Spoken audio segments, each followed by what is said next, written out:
going to start the recording, and okay, I am going to end this poll now. Rob, do you want to go ahead and talk about the poll before you get started? Sure. Can you bring it up on the screen? Rob, can you hear me? Can you all hear me? I'm sorry, I had muted myself. Can you hear me? I can hear you now. Okay. Yes.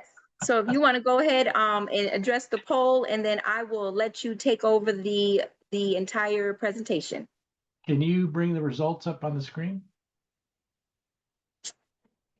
You don't see them on your end? No, I don't see the results on my end. I still show the chat is disabled as well. Let me see. Well, I don't know what's happening here. I can tell you right now, though. How about that?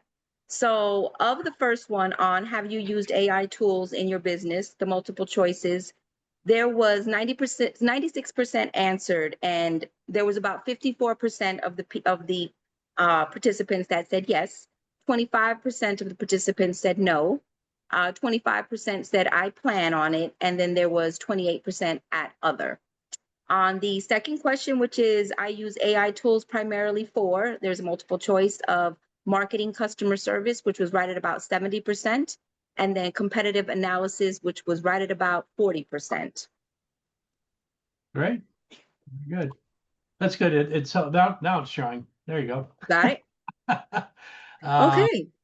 So thank you very much. I like to get to know my audience. So this is good information, and not surprising that more people are using AI than are not and are planning to use AI.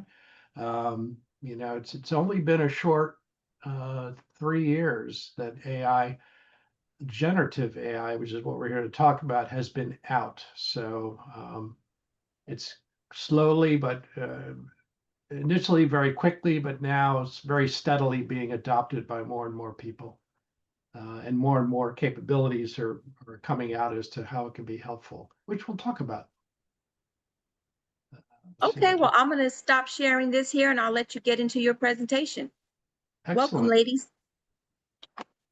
So a little bit about myself. I've been in business for over 40 years, the 30 of which I was with Verizon, and I led global teams in marketing initiatives. I retired in 2019, and when I did, I started my own consulting firm.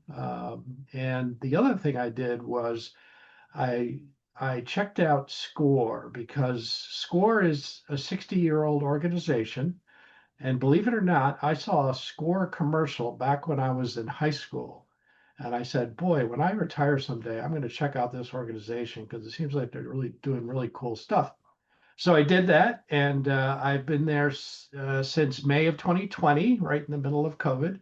And it's been wonderful. And within SCORE, I am both a mentor as well as the marketing and social media chair for our local chapter.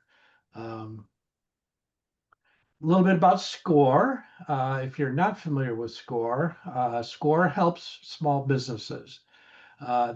We help small businesses by providing free, yes, free, let me say it again, free business advice and mentoring to people out there. Now, there's lots of companies out there that are willing to do that and charge a fee.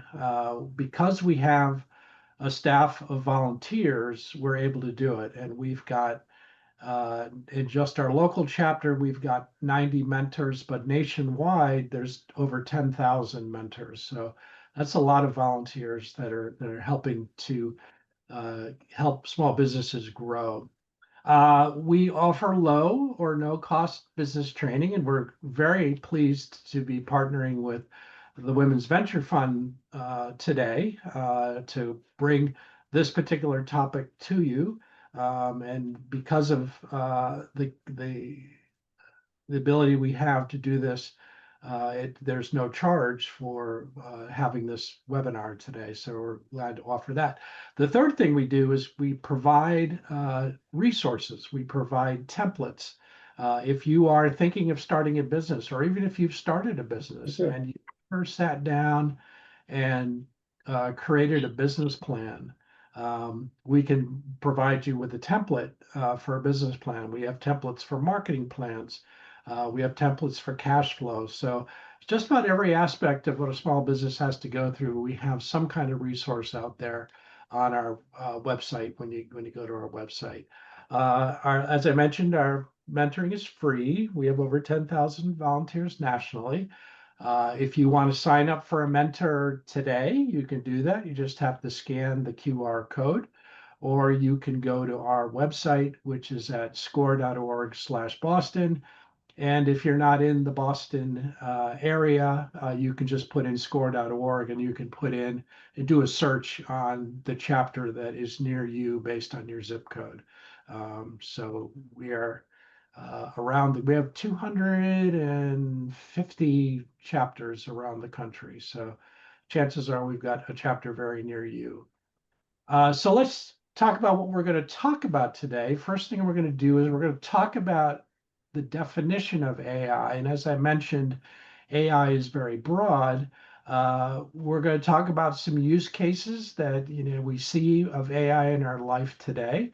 But then we're going to focus in, we're going to zero in on generative AI. And that is really what the rage has been over these last 3 years. It's all about generative AI. We're going to define it. We'll talk about the different types. We'll talk about prompts and what prompts are. We'll talk about applications. We'll talk about tools. We'll show you some demos. And then we will go back and review some things about prompts because it just is so imperative and such a vital part of generative AI. So as far as defining AI, artificial intelligence, it's a set of technologies. It enables computers to perform a variety of advanced functions, including the ability to see and understand and translate spoken and written language, analyze data, make recommendations, and more. It's the backbone of innovation in modern computing, and it's unlocking value for individuals and businesses. You probably have heard on the news this talk about how AI is putting a stress on the power grid that's out there because of the enormous computing power that AI provides. It requires an enormous amount of power input, and so as these large data centers continue to be built around the country, they also need to be making sure they're shoring up our power grid as well. So AI is not new. It's been around actually for years. Believe it or not, AI was around in the 60s, if you can believe that. It was used primarily within the military. But where you see it today is if you're on the internet and you go to a particular site, maybe an e-commerce site, you'll see a little chat bot. People use that for customer service. How can I help you? I know within Verizon, if you go to their website and you have a particular question, the chat bot will come up and it'll ask you what your issue's about, and it will try to rectify it so they don't have to send you off to the call center.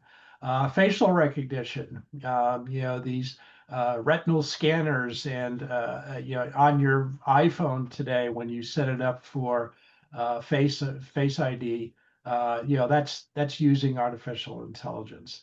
Personalized marketing, if you've gotten emails coming into your email box, and instead of just like generically sending a message out, you see that it's a message directed to you specifically. That's an element of AI that's enabling that to do that. Autonomous vehicles, we've all seen the taxis that are flying around and providing the ability for driverless experiences, medical image analysis, credit screening, fraud analysis, and then in manufacturing, robotics is a form of artificial intelligence. Generative AI is different. It's a subset of AI. It refers to the type of artificial intelligence that's capable of generating new and original content or data that resembles something created by humans. This AI technology, it involves creating models that can learn and understand patterns and structures, and existing data, and then use the knowledge to produce new data or content. You may have heard of LLMs within generative AI. That stands for large language models, language learning models that are out there to take your input and provide information back to you based on your input. And we'll talk about the input, which includes prompts, and we'll talk about what that's all about. The types of generative AI that are out there today is text to text. You put in text, and the tool delivers back to you a response in text. You can also put in a prompt that says, create a picture. Create a picture of,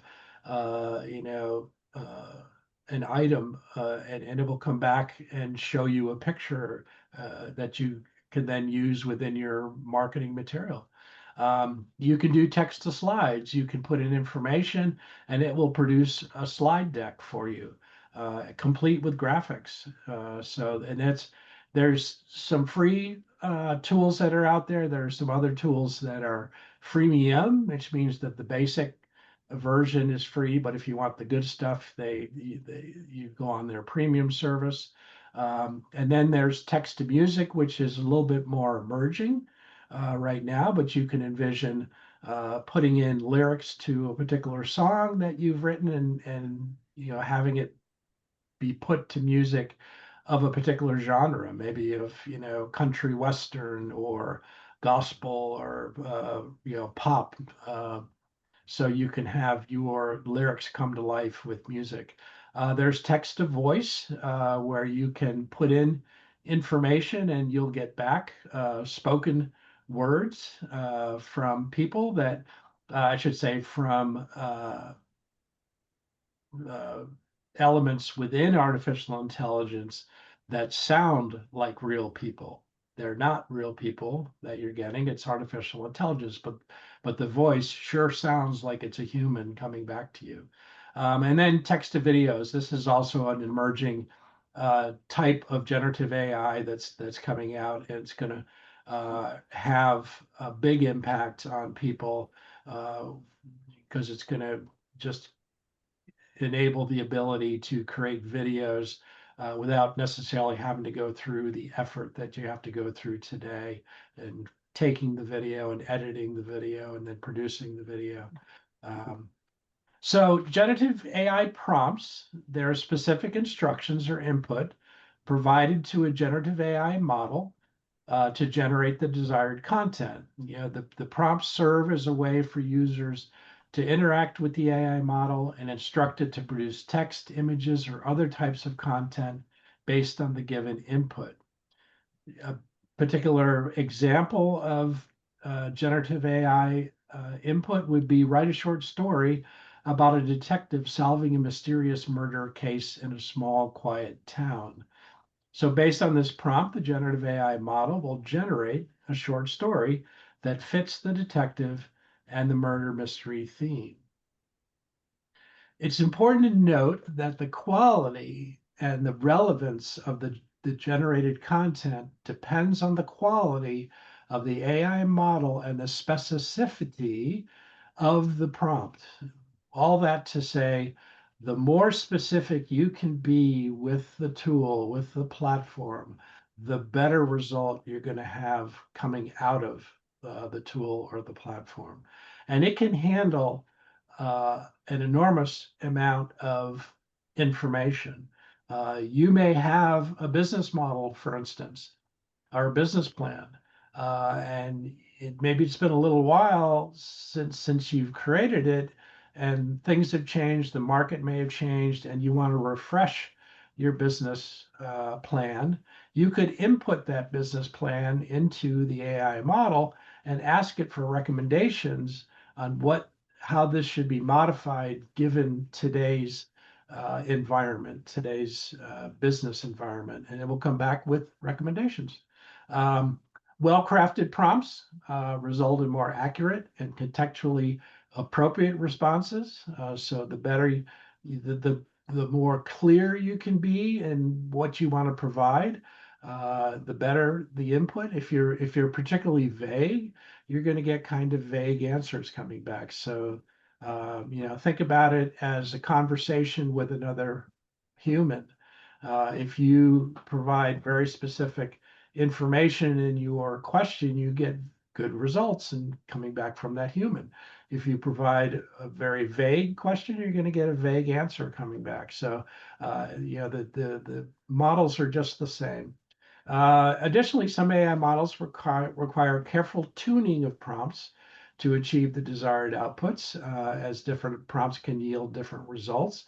The thing about the platforms is whatever information they give back to you, you don't have to take it verbatim. If you said, well, this is kind of close, but what I was really hoping to find out is if you could tell me this, well, put it back in as an amendment to your prompt, and then the model will come back with an answer based on the additional information that you've provided to it. So applications for generative AI, probably the most widely used application is content generation. People use AI for blogs. They use it to write articles.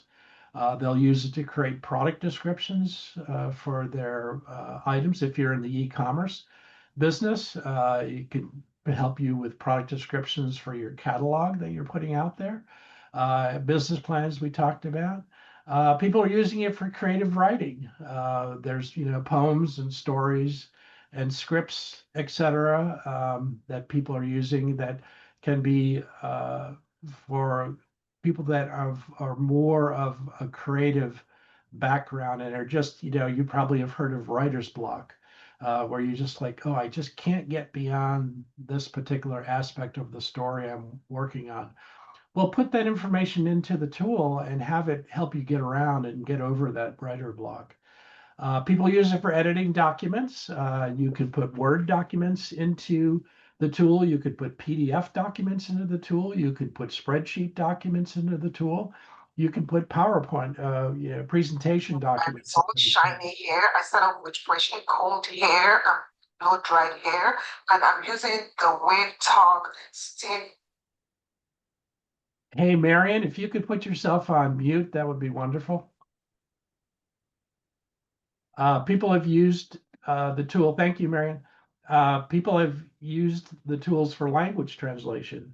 If you have documents, maybe you're addressing a multi-ethnic market out there, and so getting your information translated, your brochures translated into their language can be very helpful. And then conversational agents, chat bots used primarily for customer service, but there are also virtual assistants. People that are using the models to help them with different, perhaps more mundane things that they just don't have the time to do, or they don't have the inclination to do, but they know it needs to get done. They can turn to a virtual assistant that can help them get it done.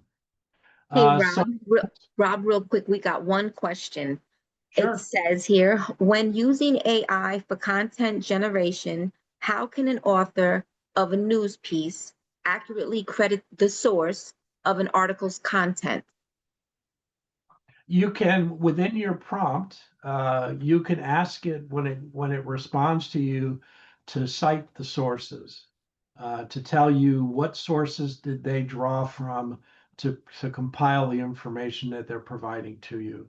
And then you can include that within the article. Okay.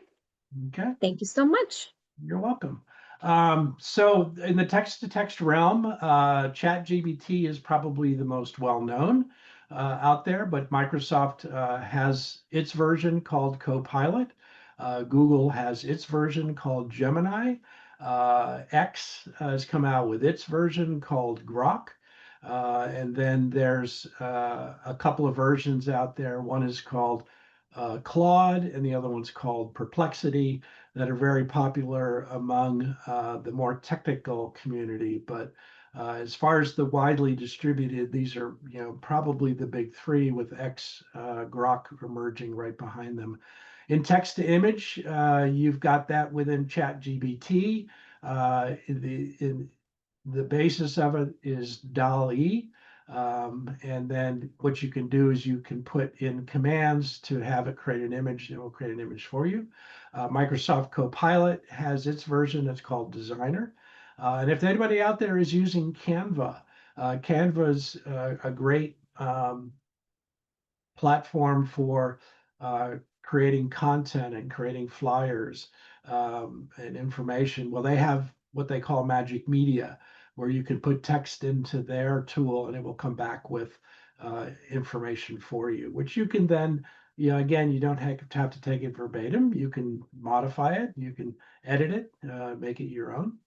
On the text to slides realm, there's a couple out there. There's first is Tome, and the other one is Beautiful. And again, this is where you will put in the content, and it will generate the content in text, and then it will generate the slides for you and complete with images as well.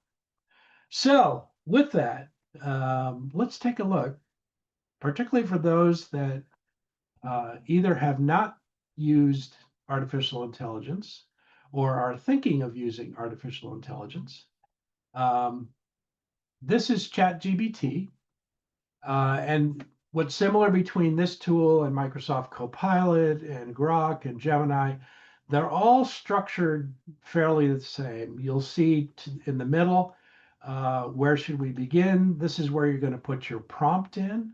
They have a list of stuff along the side. These are things they're past prompts where I've put in and asked it for different things. And it's nice that it keeps it over here, because if you ever want to go back to it, you don't have to recreate everything all over again. Or if you want to modify something, you can go right in and modify.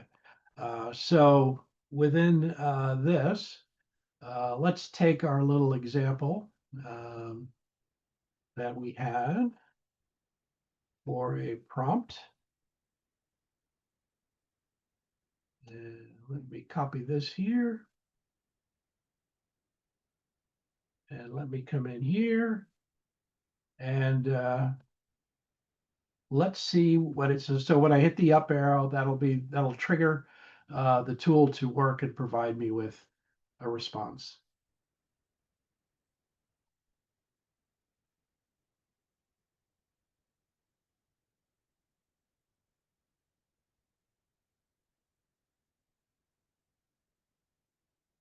And there you go. We've got a story, or the beginnings of a story that can be used. And then what I can do with this is I can share it with other people. I can also copy paste it to another document if I want to do that. And you can, have it be a read aloud. Certainly. Here's a short story inspired by your prompt. Whispers in Willow Creek. The town of Willow Creek had always been the kind of place where people left their doors unlocked, and the biggest scandal was Mrs. Avery's cat getting. So there you go. You could create an audiobook. You could create the printed version. You could create an audiobook as well. Now that voice was AI generated. And I think Quick question, real quick, Rob. Is there any way that you can make your screen a little bit larger for the participants? Because they said it's really hard to see. They're trying to really look at your demo. All right. Let me know if this is helping. Can you guys just give me a thumbs up in chat if that's helpful?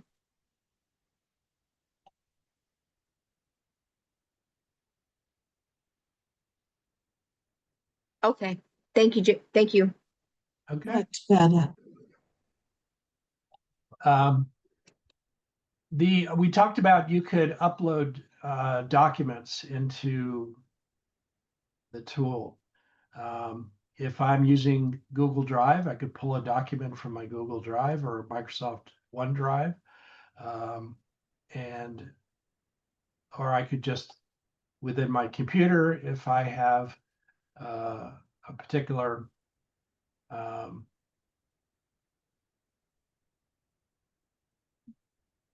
if I have a particular document. So friends, I mean, it's just, this is kind of a real world example. What I did last night, as a matter of fact, is we're working on a real estate deal. And what I told the tool was, using the attached spreadsheet, it was an Excel spreadsheet, use the attached spreadsheet, provide a valuation as of yesterday for each property as per the specifications provided. Please cite the data sources, and when completed, please provide the best valuation for 76 Mussing Road when compared with the other property valuations. And please explain how you arrived at your valuations. Please put the data into an Excel spreadsheet. So this is the input. This is the Excel spreadsheet that I put in to the tool. And then it pulled from, I told it to use Zillow, Redfin, and then we had some appraiser valuations. We asked it to determine a fair valuation for 76 Mussend Road, and then provide a downloadable Excel spreadsheet. And the summary it came back with was that, the Zillow said 2 million, Redfin said 1.2, the appraiser said 1.89. It said 1.73 is what it recommended as the proper valuation. And how did it do it? It said, well, it looked at other nearby waterfront similar sized properties, and then here's the addresses and what the values were that came back. And then the 76 Mustard Road falls within a reasonable mid to high range because of a strong Zillow estimate, a reputable appraisal, a conservative Redfin. And so using all that information, it came back with the recommendation to value it at 1.733. But let me show you, if I can here. Bear with me.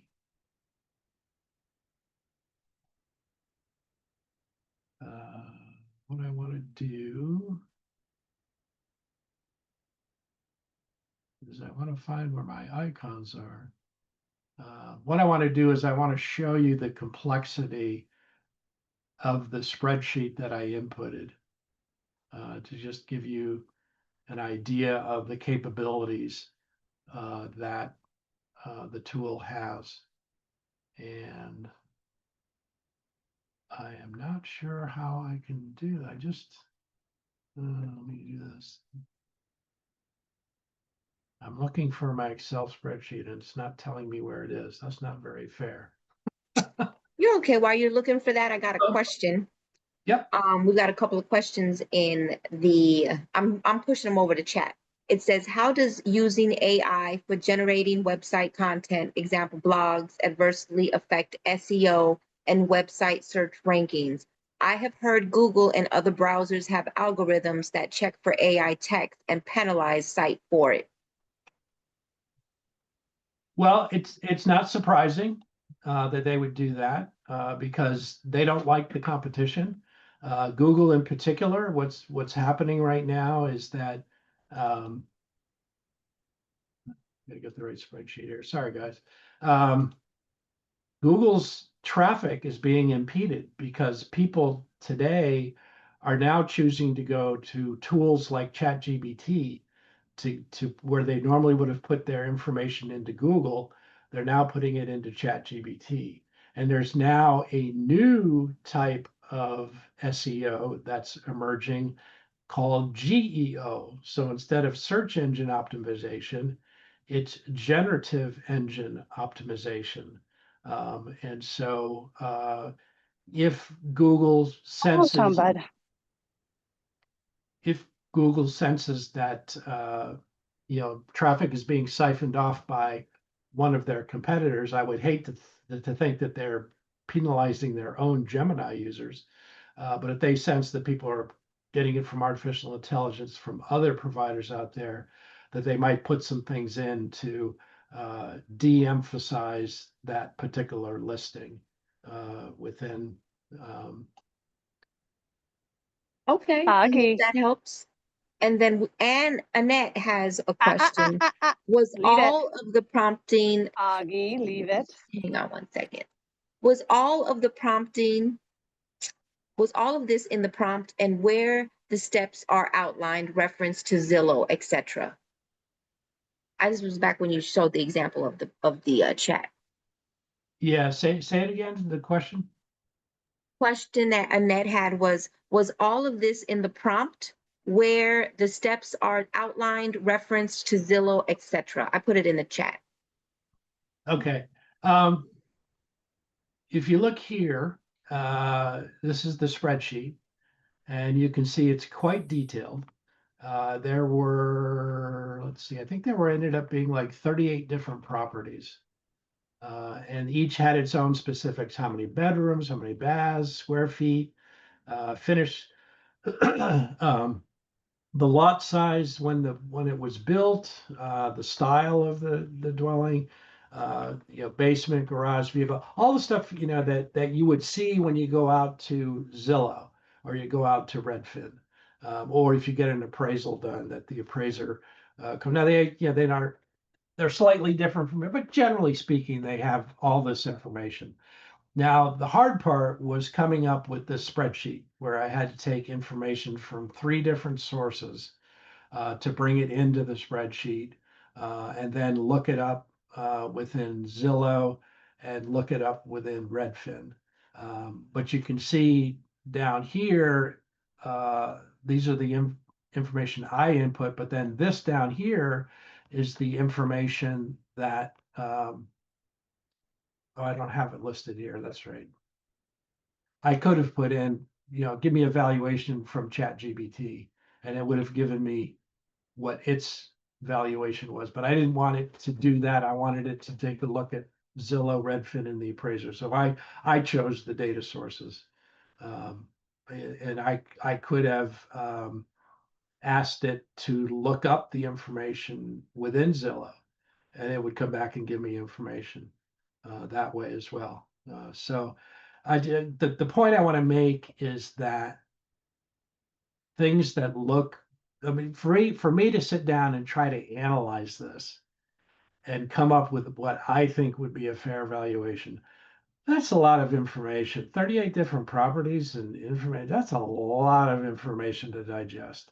And all I want to do is I just want to, get some kind of a reasonably intelligent, consolidated consensus so that we can have a number when we go into negotiation. And it provided it once I got this done, which took me a little while to get done. But once I got the spreadsheet done, I uploaded it into the tool within a matter of minutes. It gave me what you see down there, and this is, the information that it provided down here. This is all coming out of ChatGPT, which I showed you on the other one, and then it gave me my number. Great, 1.733. Let the negotiations begin. Okay, let's see where we're at in our deck. Okay, so we're going to go back to prompts again because I've got one question. Sorry, I've got one question that came in on the side. It states, when is a good time for any of the generative AI tools to be purchased as a service? Because sometimes it makes me wait 24 hours unless I upgrade. Yeah, that is a great question. And if you stay on to the end, we're going to tell you about a parting gift that we're going to provide you as being participants on today's call. So hang in there with us. I'll get to the answer. So when it comes to prompts, be clear and specific. Use a natural language approach. You can, there's no special coding you have to put in. There's no special directions. It's just whatever's on your mind. You just type it in, and it'll come back with information. Provide context as much as you can. Specify the format. Do you want text to text? Do you want text to video? Do you want text to music? Text to picture, whatever, specify how you want the information coming back. Ask open-ended questions. Again, you don't have to feel like you're giving it instructions. You can ask open-ended questions. Again, whatever's on your mind. Experiment and iterate. The more you experiment with the prompts and change the prompts, refine the prompts, the more you're going to understand what the generative AI tool is looking for. And also, while you're doing that, the tool is learning who you are. They're learning your personality. They're learning your style. And so as you put stuff in, answers are going to come back more and more to your liking because it's learning about what type of a person you are. And you can also within the prompt say, write me a blog about this particular topic and make it humorous. Write me a humorous blog, and it'll write you a humorous blog. You might read it and go, that's too corny. Write me a professional blog. And it'll come back with a very professional tone. So you can change the tone and it's all. This is all done in a matter of minutes. It doesn't take long. So it's an enormous time saver. Use examples and references. Check for biases. We often have unintended biases in the way that we say things, and so it can affect the response you get back because it's going to pick up on those biases.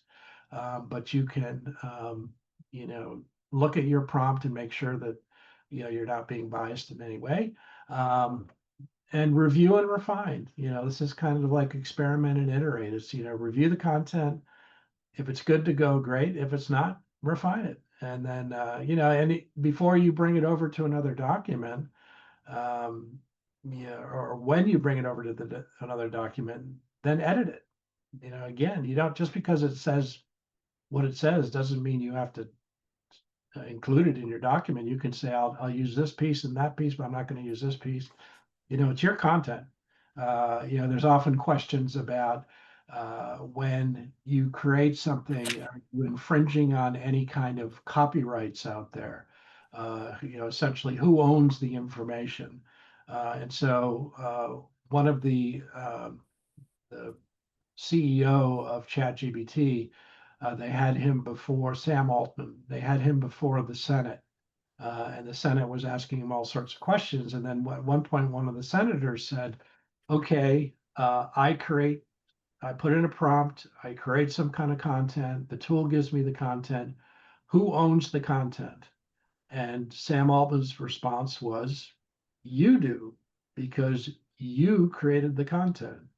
The content was created by a prompt that you created. So you own the content.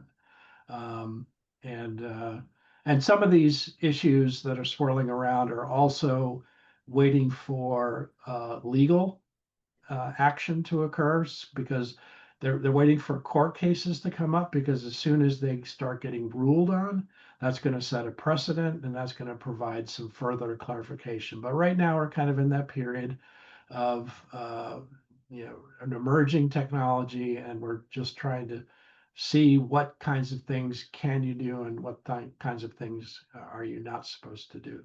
And respect ethical guidelines.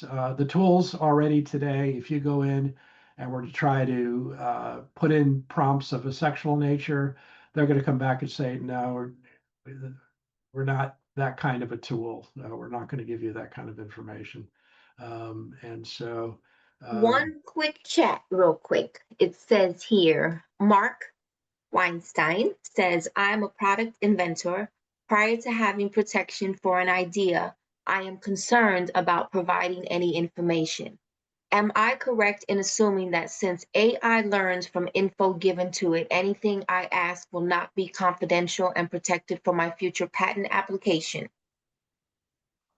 The answer to that is yes. The generative AI tools to compile information, they go out into the internet, and the term is called data scraping or scraping. What they're doing is they're putting publicly available information within their tool to strengthen their tool.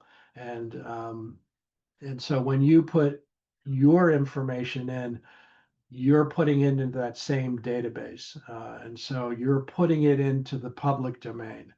And so, there is no confidentiality clause between you and the generative AI tool. So you would, what I'd recommend with that would be to proceed with caution. As far as inputting your product information, you can certainly use the generative AI tools to research and, put what if scenarios out there, or, to help you develop the tool. But if you put stuff out that you want to keep confidential, it will be put out into the public domain. So be careful how you do that. So just to get started, again, for those that have not started or are thinking of starting, decide which AI tool to use. Get your prompts together. Open up the AI tool choice. Enter your prompts. Review the results. Edit the prompt if necessary. Re-enter the edited prompt. Review and edit results as needed, and create your final copy. This seems like it just, oh, this is going to take forever. It's going to take me hours. It's, again, literally, it's a matter of minutes, where you'll be surprised at how quickly the tool responds, particularly if you're on one of their premium services. And they really are. Now, which leads us to the parting gift that is just for you who attended today's webinar. I mentioned that there are a number of platforms, ChatGPT being the most well-known. You've got Microsoft Copilot, you've got Gemini, Google Gemini, you've got X, Grok, you've got Claude, and you've got Perplexity. What I'm going to provide you with is a buying guide. And within that buying guide, let me just see if maybe I can show it to you. Within that buying guide, I'm going to show you what you get with the free version and what you get with the premium version or the paid version. Thank you. While you pull that up, we've got one last chat here that says, Annette is asking, if someone asked for the valuation of the Munson property, would the generative AI tool use the analysis that it developed for Rob? If someone used, It's in the chat. You see it. If someone asked for the valuation of the Munson property, would the generative AI tool use the analysis that, that it developed for yourself when you were putting your example? Yeah, it would all depend on how you created the prompt. If you put in a prompt just says, give me the valuation of the Munson property, it's going to give you information based on what it happens to be available to it at any given time. If you said, give me the valuation of the Munson property that you gave Rob Stutzman, I want that number, then it would search for it, certainly. And if it couldn't find it, it would come back and say, I'm sorry, but I'm unable to find it. But it's all dependent on how specific you are in your prompt. Thank you, Annette. I hope that answers your question. Okay, and I think I found what I was looking for. I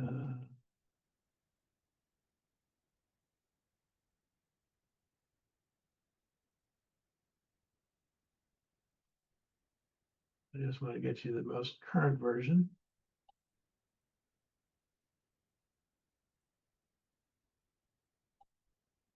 Okay, and I'll try to make this bigger. Hopefully you can see that okay. So we mentioned, these are the platforms that are out there. I'll give you what the web address is. This is things a little bit more of a technical nature that, people sometimes want to know what's the guts of the platform, and a lot of people want to know is this proprietary or is this open source? You know, OpenAI is open source, and some of the others are more proprietary. I'll give you the basic features. This is with the free version. I'll give you the basic features that are covered.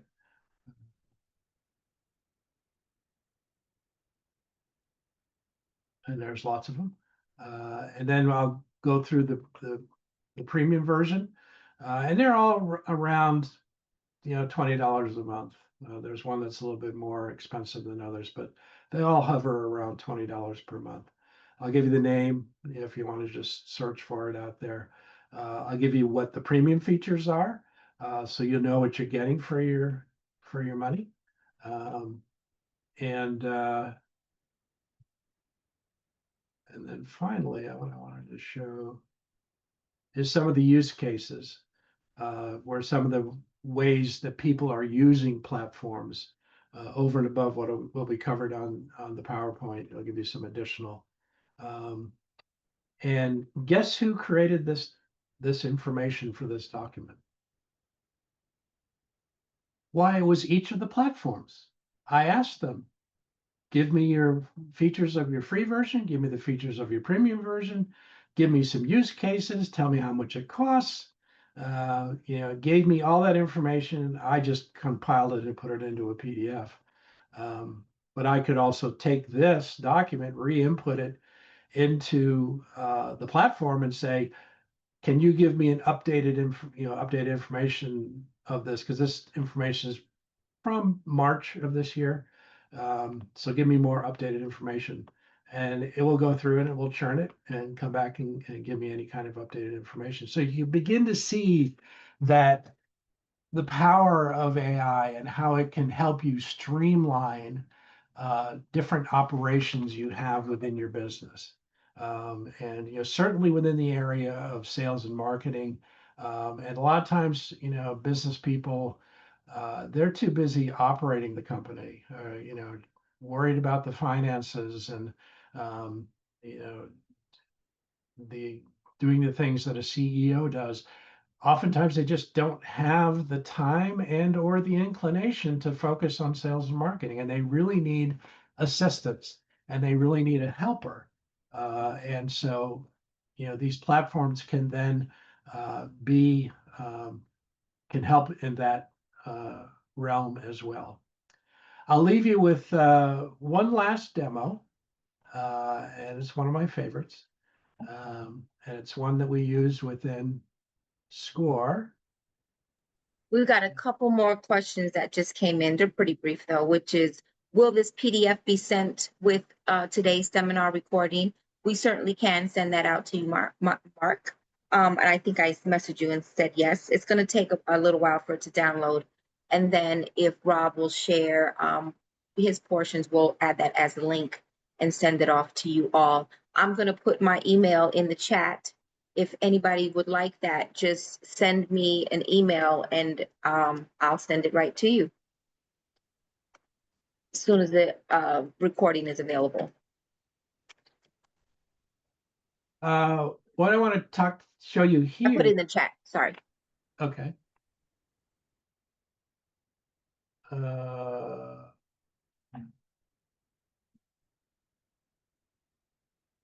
What I wanted to show you here is a podcast. Here we go. This has been generated by a tool from Google. It's called Notebook LM .google.com. And what this tool does is it takes your input and turns it into a podcast. So you could create an article, you could create a blog of some kind, you can update that content into the tool. The tool will then create a podcast of two people talking about the document you just uploaded. So let me play that. Hopefully you're gonna be able to hear this. So you're thinking about starting a small business.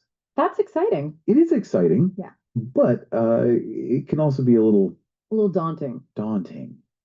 Yeah, for sure. There's so many things to think about. Right. Where do you even begin? Yeah. Well, a good place to start is with a business plan.